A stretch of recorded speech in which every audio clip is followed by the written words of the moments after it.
confidential funds. Ano po ang take nyo sa confidential funds? Ayun, itong confidential funds, ang marami nagtatanong, ay ba't ngayon lang yan natingnan? Totoo po yun. Itong confidential funds, nung ginawa natin yung guidelines, parehas sa intelligence and confidential funds. Lilinawin natin, ang Intel for Intelligence Practitioner, ang confi funds ay sa surveillance ng civilian agency. Okay. Noong 2015, nag-attempt kaming sumulat ng guidelines. Kasi dati walang guidelines. Walang resibo, walang guidelines, kahit ano pwede. Parang ang justification, intelligence funds nga, confidential nga. Bakit may guidelines? Noong 2015, dinefine natin. Sineparate natin yung intelligence. Kasi yung intelligence, yun talaga yung may sensitivity. Diba? At ito ay intelligence practitioner. Yung sa confidential, ito naman ay surveillance operation ng tinatawag nating civilian agency. Kunyari BIR, kailangan nila yan. Kailangan mong ma-surveillance sinong hindi nagbabayad ng taxes, sinong mga tindahan, etc. Sinong mga influencer ang hindi nagbabayad ng taxes. Joke lang. Okay. Marami po. Oo. So, pinag-separate natin yan. Yung definition at nilagyan natin ng guidelines, anong pwedeng i-charge at anong hindi. Ang naging problema, dahil walang masyadong access doon sa report, ay di syempre hindi naiintindihan.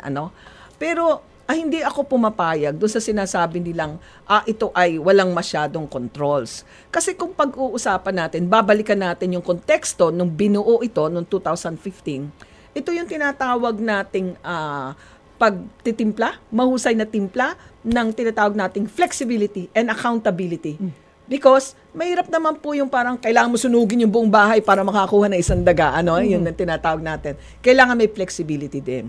Kung kaya nakita natin, abay nasubukan.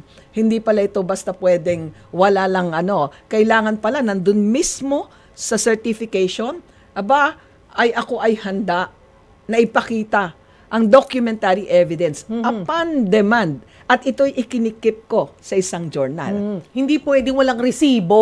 Kumbaga parang sa liquidation, pwede, yan. Pero pag na-demand, pwede mong ihanda. Yun Yes. po. Laging, nandyan lang, pero lahat at ang isa ko pang importante na lagi sinasabi dito, remember nakalagay dito, yung internal control. Ano ho ba yung ibig sabihin ng internal control?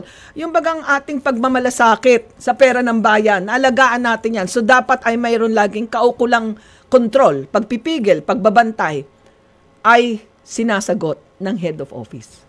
So ang ibig sabihin nito, okay, alam mo na acknowledgement receipt, alam mong gumamit ka ng alias, pero bahagi ng pagmamalasakit na tinatawag, bahagi ng internal control, pangunahan mo bilang puno ng ahensyang ito kung paano mo siya iingatang wag maabuso. Anong ibig sabihin? At nandun din yung sa certification, meron kang journal. Kung saan nililista mo syempre, ari si alias so and so, ari ang pangalan niya. And remember, part ng certification, pag dinemand, ibibigay mo to, At kasama din doon yung certification under oath. Kaya ibig sabihin, hindi yan basta certification na pinirmahan mo lang kasi under oath siya. So, pwede kang makulong on the basis na mali yung, hindi tama yung iyong pinirmahan at pwede kang makulong sa iba't ibang sala kung mapapatunayan naman ng korte. Yun naman yung doon. Mahaba naman yung proseso.